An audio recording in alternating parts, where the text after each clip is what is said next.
Guys সর্বপ্রথম এই Instagram ভিডিওটা দেখো, তারপরে ফানি কমেন্ট পড়বো। Let's go. তো হেই গাইস, দেখেছো অবশেষে আমাদের বাড়ির পাশে টিয়া পাখি চলে এসেছে। ও ভগবান, আমি কি খুশি। টিয়া পাখি ডাকো, বলো ময়না, বলো দোকানে যাই না, বলো প্লিজ, একটু বলতে বল না প্লিজ। দেখো গাইস, টিয়া পাখি কি সুন্দর দেখতে।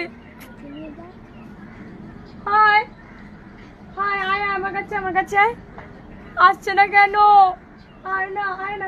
तो चलिए शुरू करते हैं। টিয়া পাখি রোদে কালো হয়ে গেছে।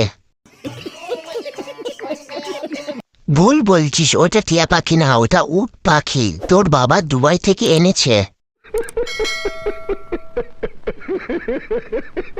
বাজারে নতুন টিয়া পাখি। খোলা জায়গায় কেউ হাঁটবে না, নয়তো উনি খিচুড়ি বলে খেয়ে নিবে।